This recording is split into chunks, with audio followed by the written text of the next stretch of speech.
Olá, eu sou Hamilton Sobreira, sejam bem-vindos ao programa Sociedade e Direito, um programa da sua TV Universitária, canal 14 da Multiplay. Esse programa é gravado nos estúdios Manuelito Eduardo Campos, aqui da Faculdade da Grande Fortaleza. Hoje nós teremos a presença do Dr. André Peixoto, professor, mestre em Direito Constitucional e presidente do Instituto de Direito da Tecnologia da Informação para tratar sobre o tema Direito Eletrônico. Esse é um tema bastante novo, doutor André. Seja bem-vindo, antes de mais nada, ao nosso programa. É um tema, quero crer, relativamente novo e que muitas dúvidas surgem, inclusive minhas pessoais, e quero crer também dos telespectadores. O que é o direito eletrônico, doutor? É um ramo do direito? É uma ciência autônoma? Ou ele integra todos os direitos? O que é isso para a gente, né? Qual a natureza jurídica, como diriam os professores de direito? Exato. Gente? Primeiro, olá a todos, obrigado pelo convite, Hamilton.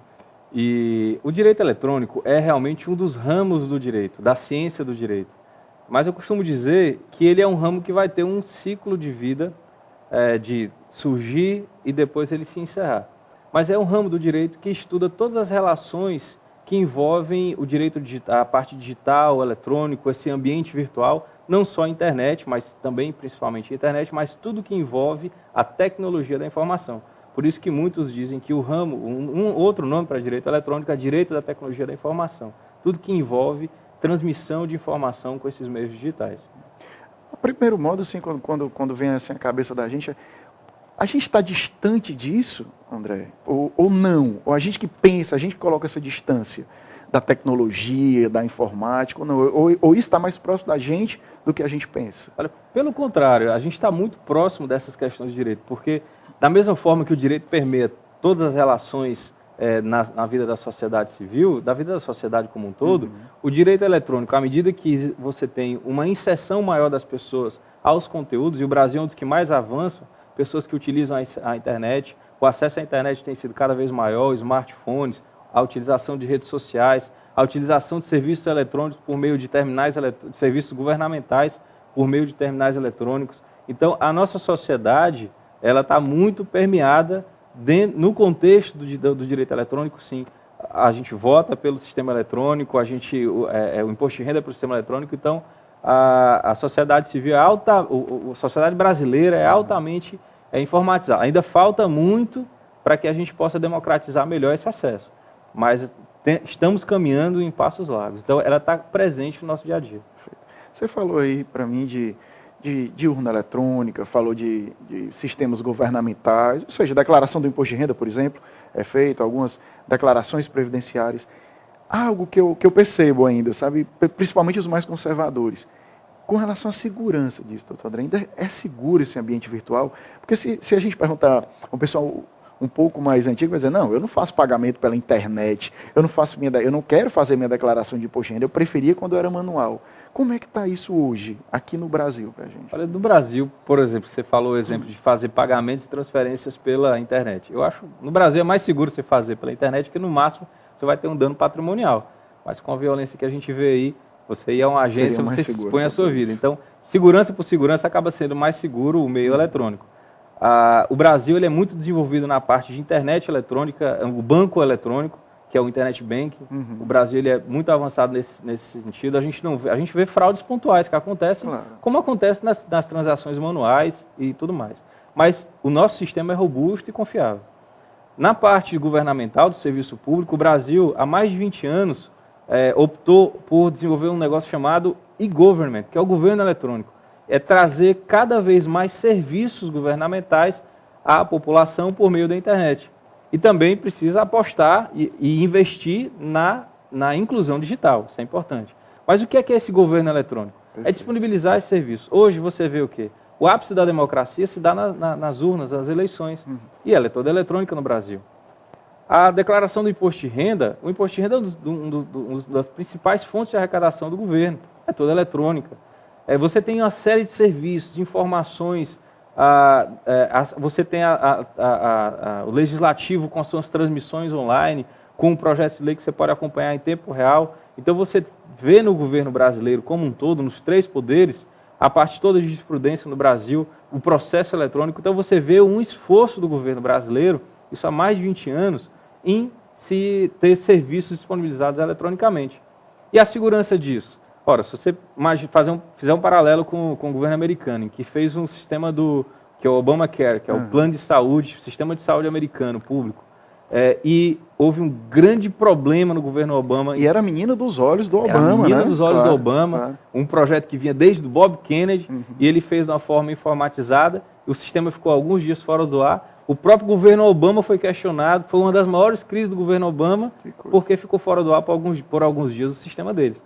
E no governo brasileiro, e aqui no Brasil, a gente não vê grandes escândalos, grandes problemas técnicos envolvendo nosso serviço, com relação às eleições, com relação à disponibilização de serviços, com relação a imposto de renda. Então a gente é muito avançado nesse sentido. É interessante que às vezes chama ou salta aos olhos, porque o pai da tecnologia, se não ali China, Japão, os Estados Unidos aqui que está mais próximo da gente. Por que os Estados Unidos nunca investiu nisso, ou pelo menos como se esperaria dele? Olha, eu não tenho uma resposta para isso, mas realmente é muito curioso. Claro. Porque você tem países que investem, que são o berço, a meca da tecnologia, Estados Unidos ou Coreia do Sul, por exemplo, para citar apenas alguns, e eles não têm um nível de informatização, pelo menos na questão da coisa pública, como nós no Brasil nós temos aqui. E outra coisa, para a gente poder aclarar um pouco toda essa situação. A questão da internet, eu lembro, recente, até a gente tinha internet em casa, aquela ligação por telefone, fazer aquela zoadinha clássica do fax. O Brasil já conseguiu regularizar isso, já conseguiu regulamentar isso? Qual é o diploma legal que permeia isso, que regulamenta efetivamente isso para a gente, André? Olha, existe o Marco Civil da Internet, que é uma lei que regulou a internet no Brasil, e ela tem uma questão muito interessante, porque ela é a primeira legislação que regula a internet de uma forma democrática, garantindo liberdades e direitos. Se você pegar em outros países, como na China ou na Rússia... A primeira que você fala, a primeira... No mundo. No mundo. No mundo. Quando você pega... Tem leis que regulam a internet, tendo como marco civil, como regular a internet como um todo. Você tem leis que regulam a internet, mas para restringir na China, nos Estados Unidos. Você tem leis que pontuam, que tratam da internet de forma pontual. Isso aí tem no mundo inteiro. Mas o Brasil, ele optou por fazer um marco civil. Um marco que regula o uso da internet, os programas sociais que vão ser utilizados a partir disso. Então o Brasil foi pioneiro. E foi pioneiro não só numa legislação ampla nesse sentido, mas ele foi também na forma como essa lei foi elaborada.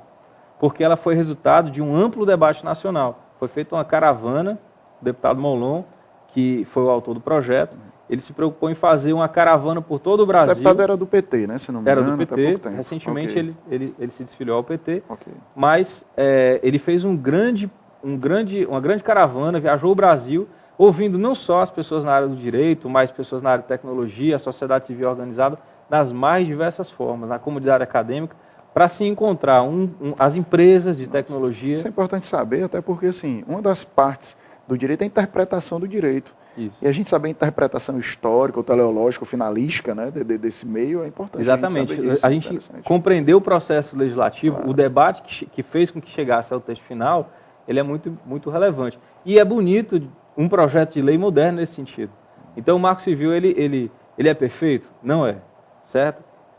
Mas ele é um marco muito importante, é um sinal até para o mundo muito importante de como se regulamentar. O que é que ele defende ali?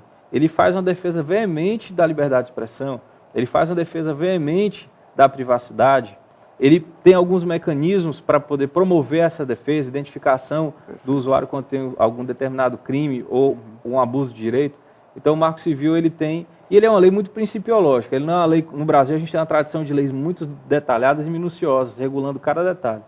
O Marco Civil não, ele declara direitos básicos, princípios, algumas coisas vão ser reguladas por decreto. Então, digamos que ele está muito ligado com o que a gente chama hoje de neoconstitucionalismo, né? Sim. Essa presença marcante aí dos princípios, né? É uma lei bastante moderna. É uma literalmente lei bastante moderna. E a gente moderna. percebe isso na formação dele, no próprio texto final. O neoconstitucionalismo tendo uma ascendência sobre a forma como foi feito o projeto. Até porque tem uma outra característica da lei. Se fosse uma lei muito engessada, muito regrada, ele rapidamente ia cair em desuso. Sim, porque está tratando de tecnologia. E não acompanha a evolução. E não vai acompanhar a evolução. Perfeito, uma ideia sensacional. Você falou aí agora em privacidade, André. O que é a privacidade? O que é a minha privacidade? O que é que eu posso expor? O que é que podem expor sobre mim? O que é privacidade e intimidade nesse meio, já que a gente está hoje numa época da informação, não sei nem se mais tecnológica, mas da informação rápida. Isso. Antes de eu falar, quase que está sendo divulgado. Né? Qual é essa grande diferença, até onde vai o público, o privado, a intimidade? É importante saber que a gente está, como você falou, a gente está no meio a gente está numa revolução da informação. A gente está no meio de uma revolução. Então, por isso que a gente não sabe lidar direito com as questões de o que é que eu coloco, quando que eu vou permitir que meu filho tenha acesso à internet, eu deixo um tablet, um smartphone com ele. Então, a gente ainda não sabe direito como usar essas ferramentas porque é novo, porque a gente está no meio de um processo evolutivo nesse sentido.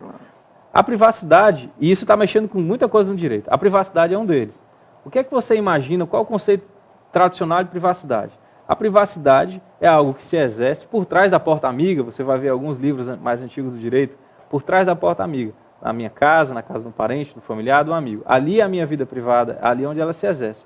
Fora, a partir daquela porta amiga, ali é público. Eu estou saindo da porta de casa, então, o elemento que define público e privado é um elemento geográfico. Mas o conceito mais moderno de privacidade hoje, e contemplando esse novo indivíduo, que é único, que tem as suas características próprias, né, que tem a sua identidade, e que não posso mais falar em espaços geográficos dentro da internet, então a privacidade ela é diferente. O que é vida privada e o que é a minha vida pública, ela é identificada a partir do indivíduo, a partir de mim. Então, se um juiz eventualmente quiser saber se aquilo foi público ou privado, ele vai investigar aquele indivíduo para definir o que é público e é privado. Ou seja, cada caso vai demonstrar. Por exemplo, se eu saio numa rede social e posto uma foto da minha intimidade, numas férias, algo assim, isso já não seria tão privado. Para uma pessoa que, por exemplo, essa pessoa tem uma rede social, mas ela tem muito cuidado com o que ela publica. Ela não coloca coisas que ela faz no final de semana, nas férias dela, no momento de lazer, da casa dela, de parentes. Então, você dá para identificar o que é que aquela pessoa considera como privado. Mas tem uma outra pessoa que vai se arrumar para sair para uma festa, alguma coisa, e bate uma foto dentro do banheiro dela, dentro da casa dela, expõe ela com roupas de casa, pijama e tal. Então, você vai definir o que é privacidade para ela. Ora, se ela publica fotos públicas, ela não classifica aquele conteúdo como privado. Ela coloca na rede social como público. Um conteúdo que vai ali à casa dela, os parentes, os pais, a pessoa de roupa de pijama, ou roupa mais casual, ela depois não fica com argumento para demonstrar que, de repente, tem uma foto dentro da casa dela, está invadindo minha privacidade. Então, você vai identificar aquele indivíduo. Isso é muito bom, porque você permite que você não tira ninguém por uma média. Você identifica a pessoa, quem ela é, como ela é, a partir das individualidades dela. Mais ou menos fazendo um paralelo com o direito penal, como se fosse o princípio da individualização da pena. Exatamente. Para você cabe isso, para outro, ou bem dizer, a equidade, né? Direito aí. Exatamente. No caso. E a intimidade, nesse caso, onde é que ela surge? Feriram a minha intimidade. Não só a privacidade. Qual é a grande diferença? Pois é, um outro debate que surgiu, porque muitas vezes não se faz a diferença entre intimidade e privacidade. Mas investigar o ser humano está tão complexo que a gente começa a fazer divisões um pouco maiores. Então, ao passo que a privacidade é algo que eu compartilho, ou seja, aquela informação ela é socializada dentro de um grupo que eu escolho, parentes, amigos, eu socializo aquela informação, eu compartilho, mas dentro de um grupo restrito. A intimidade não, a intimidade está mais ligada a segredo. A intimidade está mais ligada a elementos que só dizem respeito àquela pessoa. Okay. Eventualmente, ele pode querer compartilhar uma intimidade, uma informação, alguma coisa, um pensamento, uma ideia, ou alguma coisa que ele passou, uma experiência de vida, né, uma condição também de vida, mas aquilo ali ele escolhe, isso aqui é só para mim, eu quero guardar para mim, excepcionalmente eu compartilho com uma pessoa ou outra. Já na vida privada, a informação ela vai estar sempre circulando dentro do grupo fechado. E o público é público. Ok. Às vezes a gente pensa muito, e hoje a gente está no direito, eu tenho o direito de falar, eu posso dizer o que eu quero, Quais são os limites para isso? Porque hoje eu tenho minha rede, eu posso criticar você, eu posso criticar fulano, e pegando até um gancho, se eu não me engano, há um projeto de lei agora, dizendo que quem falar de político na internet iria responder, inclusive criminalmente, né? Estava com essa conversa nos bastidores aí de políticas e redes sociais. Qual é o meu limite? Até onde eu posso ir? Até o que eu posso falar? Até quando é resguardado o meu direito de opinião?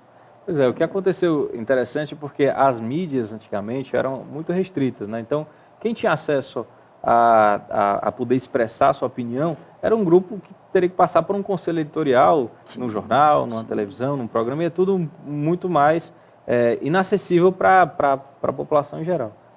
Com acesso à internet, todo mundo pode dizer o que quer. Até os reality shows, pessoas comuns que vão a programas e expõe a sua vida privada ou as suas opiniões e tudo mais. Então, o que é que acontece? Você pegou um público que houve um espaço. E muita gente disse assim, eu não quero ter as amarras, eu quero dizer o que eu quero, falar o que eu quero. Não, e o Brasil sofreu muito por não poder falar o que quer durante um certo tempo e recente, né? A gente está falando de uma ditadura aí que terminou-se efetivamente na década de 80, mais ou menos. Com certeza. Então, a população quer falar e encontrou o espaço na internet e aí algumas pessoas cometem alguns abusos, de dizer, eu não penso antes de falar, eu falo tudo o que eu quero.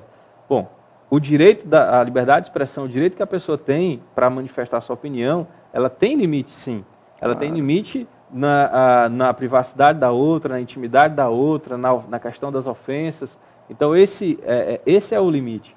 E aí, se ela comete isso, ela vai ter que responder pelo que ela falou. Mas a liberdade de expressão é garantida.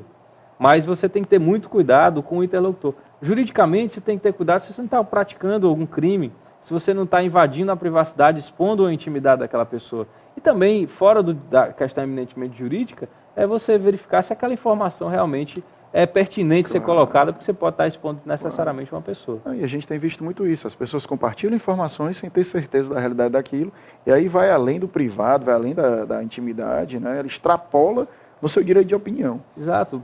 Principalmente com redes sociais, às vezes você bate uma fotografia com um grupo de pessoas e tem uma pessoa ali que não queria estar exposta daquela forma, não sabe até onde vai aquela foto, o que é que vão fazer com aquela foto. Então esse cuidado a gente tem que aprender a ter. Eu lembro que os nossos avós, os mais antigos, usavam um termo até pejorativo, falavam assim, a nossa terra, o Brasil, notadamente a gente aqui, é terra de muro baixo. Todo mundo dá conta da vida do outro. A gente está preparado para isso, André? A gente está preparado para essa gama de informação, para essa gama de liberdade que surge? Eu acho culturalmente, né, socialmente. Eu acho que não sou brasileiro, mas os países que têm acesso à internet de uma forma mais ampla não estão muito preparados, porque aquela novidade toda faz com que as pessoas deem atenção demasiada a esses meios.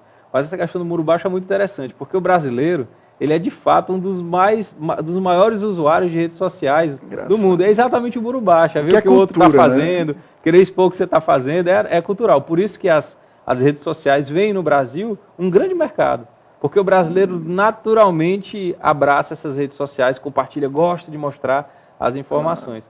Então é um fenômeno. Agora, que a gente está preparado, eu acredito que ainda não, porque o brasileiro, você vê hoje nas ruas, nos restaurantes, em qualquer lugar, você vê que as pessoas estão excessivamente utilizando as redes sociais. Até tem um aplicativo interessante, que numa mesa de restaurante, se você ficar 1 hora sem usar o celular, o restaurante vai te dar um chopp a mais, um desconto, algum brinde, alguma coisa a mais, exatamente para que as pessoas possam conversar nas mesas. Então, vai haver um tempo em que as pessoas vão dar menos relevância a esses meios sociais e vão tentar equalizar um pouco mais com outros aspectos da sua vida. Mas o brasileiro ainda está muito ansioso por ser novidade a utilizar essas mídias. Me parece um menino com um brinquedo novo, né? Acabou de ganhar, ele vai brincar até se esgotar, depois a coisa se equilibra. Com moderação, né? Exatamente. Eu lembrei agora, falando se o brasileiro está preparado, também se internacionalmente estamos preparados. Há pouco tempo, eu não recordo quanto tempo, mas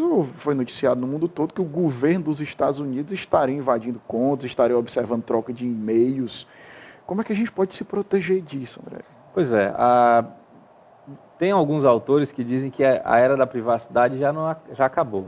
Não existe mais privacidade. Mas a gente tem como se resguardar. O que acontece é que a espionagem também sempre existiu. Sim. A questão é que você tem governos que têm uma condição a mais para poder investigar.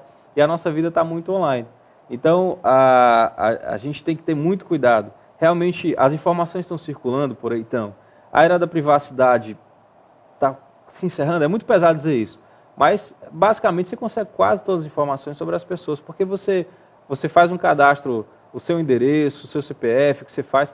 Ora, os nossos celulares, eles estão, se você usa o GPS, ele está habilitado, ele está monitorando. A empresa que gerencia o seu programa de mapas no seu celular, monitora todos os lugares que você vai. Mesmo sem você ter habilitado isso. Todos os seus e-mails, as ligações que você faz, a duração, as mensagens que você troca, hoje com o WhatsApp, está tudo registrado. Então, isso tudo está no servidor em algum lugar do mundo. E não existe... o que chamam de nuvem, é isso? De nuvem, é isso. Né? A gente pensa assim, eu uso o WhatsApp, são mensagens privadas, estão só no meu celular, Não é. O WhatsApp é uma rede social. Esses servidores, as mensagens estão espalhadas aí pelo mundo. Então, o que a gente faz hoje tem um aplicativo que ele conta quantos passos você dá num dia. Eu olhei, se você deu 2.400 passos, nossa, entendeu? Aí você tem uma semana que você não foi correr, vai fazer exercício. Eu acordei um dia com uma mensagem dessa. O celular disse, faz uma semana que você não corre, que você não faz exercício, vai fazer exercício. Ou seja, o sistema está dando conta da nossa vida, né? Exato. Então, a nossa vida está toda dentro desses ambientes. O que a gente busca recomendar é que as pessoas tenham cuidado com fotos muito íntimas. Foto íntima é intimidade, não é para socializar com ninguém, claro. Então não é para estar na internet nem rede social. Então ter cuidado com informações íntimas, ter cuidado, às vezes você tem alguma coisa que você vai falar que é muito segredo, não fale por telefone, não mande mensagem, encontre-se com a pessoa e fale esse segredo. É até melhor, né? É até melhor, fica até melhor. Então, o que se tem que ter cuidado é cuidado com informações bancárias, trocar por e-mail, cuidado com coisas que você vai fazer, noticiar demais na rede social, ou até mesmo no e-mail. Esses e-mails gratuitos, eles são monitorados. Claro. Eles são gratuitos porque são obtidas informações. Não que alguém leia o seu e-mail, mas ele faz uma busca de palavras-chave para saber quais são as coisas que você tem interesse para fazer o marketing direcionado. Então, ter cuidado com o que você coloca no e-mail, ter cuidado com as mensagens que você passa, né? Ter cuidado com o que você coloca na rede social. Quanto mais resguardado você for nisso aí, mais a sua privacidade está garantida. A gente estava falando em sopejamento de direitos, e eu sempre gosto de pegar um paralelo com quem está mais próximo a gente. Por exemplo, os Estados Unidos. Ele te resguarda mais o privado ou mais o direito a se manifestar, André? Como é que eles funcionam lá e como é que a gente funciona aqui, ou como é que a Europa funciona? Isso é nível cultural, na verdade, né? Isso. Pelo teu conhecimento, pela tua experiência. Olha, nos Estados Unidos, existe uma proteção efetiva à privacidade e à liberdade de expressão. Mas o peso maior é a liberdade de expressão. Nos Estados Unidos, eles têm dão uma força maior a que a pessoa possa dizer as coisas, a se exprimir, a falar, a ter acesso à informação. Então, lá, quando você vê um debate entre algo que é privado e algo que é a liberdade de expressão e informação, eles acabam indo mais para o lado da liberdade de expressão. Já, por exemplo, na Europa, eles têm um peso um pouco maior em relação à privacidade, né, do que em relação ao direito que você tem de se exprimir. Apesar de que ambos são direitos garantidos. No Brasil também. Então, no Brasil, a gente vê, por exemplo, no Marco Civil, a proteção da liberdade de expressão, a da privacidade também. A Constituição, ela dá um peso muito forte para a privacidade. Mas o Marco Civil, até porque teve o envolvimento de muitas empresas de tecnologia americanas, eles colocam um peso, você vê uma das expressões mais repetidas no texto do Marco Civil é liberdade de expressão. Sim. Exatamente porque você vê essa influência das empresas de tecnologia, porque esse é o negócio deles. E do histórico também. E do histórico. Brasil. Você pega uma rede social, claro. Todo mundo é muito corretinho, que não fala tudo, é muito privado, não vai ter fluxo, não vai ter patrocínios tão interessados. Agora, se as coisas mais polêmicas aparecem na rede social, então vai ter mais usuários ali circulando. Então eles privilegiam a liberdade de expressão. E questões polêmicas são que não faltam hoje. A gente vê, se você coloca em qualquer jornal desse eletrônico, se você abre uma notícia e coloca os comentários, para você observar os comentários, sai de toda atrocidade. Você vai ver xenofobismo, você vai ver racismo, você vai ver preconceito contra nordestino, contra os homossexuais, contra as mulheres, coisas que parecem da Idade Média, mas ainda se apresentam muito forte na nossa cultura. Exato. André, como é que a gente se protege disso? Quais são os meios que a gente tem para se proteger contra esse tipo de atitude? Olha, realmente a questão da internet trouxe o público para poder se expressar. Isso é muito bom, poder se expressar. Claro. Mas a gente acaba identificando esses tipos de comentários preconceituosos. Um ponto positivo é porque você sabe que existe. Às vezes, não existe isso, não existe aquilo. Existe, está aqui. Claro. Aqui as pessoas ainda pensam assim. Claro. E aí você identificando o problema, você pode trabalhar. Perfeito. Mas uma vez que a pessoa é ofendida, né, você tem o direito de resposta, garantido constitucionalmente. Então, se existe algum tipo de comentário que ele ofendeu de forma individual ou coletiva, você pode pedir direito de resposta. Olha, eu não concordo com isso, ou aqui isso é preconceito, eu peço que você tire aquele conteúdo. As medidas Então, judiciais para isso. Você né? tem as Também, extrajudiciais, que é buscar ambas, né, de você ter todo o mecanismo desse de rede social, ele precisa ter um mecanismo para a outra pessoa poder responder. Ok. Então você pode exercer seu direito se manifestando dessa forma e também pelos meios jurídicos, né? O Marco Civil ele trouxe um negócio interessante que você pode ingressar com a ação específica pedindo que aquele provedor de serviço na internet retire o conteúdo. Porque qual é o problema? Quando você vê alguma coisa que envolve pornografia infantil e algumas coisas de incitação à violência, é fácil para a rede social retirar aquele conteúdo. Mas quando você vê uma crítica pessoal, uma crítica política, como que a rede social ele vai identificar se aquilo é uma mera liberdade de expressão ou se é uma ofensa protegida, se houve um abuso da liberdade de expressão? Então, o Marco Civil ele diz o seguinte, que a empresa não é obrigada a retirar aquele conteúdo, mas que o usuário pode ingressar com a ação judicial, identificando o link e o conteúdo, e o juiz avaliando, aí sim o juiz está dentro do contexto, Dentro do daquele país, caso da que você tinha cidade, do colocado, caso, da individualização de cada e o coisa. juiz vai mandar retirar aquele conteúdo. Né? Então isso foi uma coisa interessante. E aí, durante o debate do Marco Civil, disse, não, mas no processo no Brasil vai abarrotar o judiciário, além do que ele já é, Claro. e também o processo é demorado. Então o Marco Civil disse que esse tipo de ação pode ser ingressada em juizado especial. E até 20 salários mínimos, nem advogado precisa para o juizado especial. Então, aquela pessoa ofendida, ele vai identificar, copiar o link, vai dar um print aqui naquele conteúdo, vai copiar o conteúdo e ele pode ingressar com ação contra aquele provedor, para que aquele provedor retire aquela informação e identifique o usuário, por meio do IP. E já que a gente falou agora do Poder Judiciário, André, o Poder Judiciário está sabendo utilizar todas essas ferramentas, ou está disponibilizando para os advogados, está disponibilizando para a sociedade, que às vezes eu imagino assim, tudo bem, o processo eletrônico, o advogado vai poder entrar, mas é a parte, cadê aquilo de pegar, que muitas pessoas ainda reclamam? A coisa está andando, está sabendo utilizar, porque, por exemplo, a gente tem alguns mandados de prisão em aberto, alguns 1000, e isso fica na rede e se estão cumprindo, porque era para se dar mais agilidade para isso.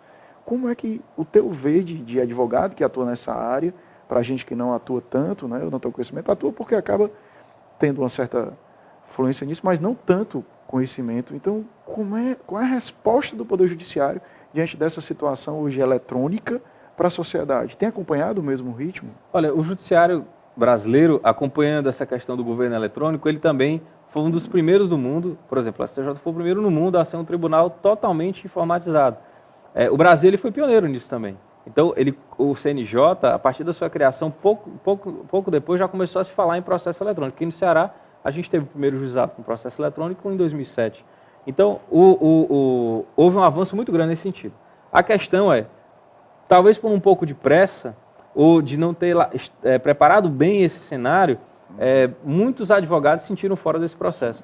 Então, o Brasil ele é avançado, o processo eletrônico já chegou, não tem volta, veio para ficar, mas precisa de muito aprimoramento. E o aprimoramento não só técnico, mas também na capacitação desses usuários.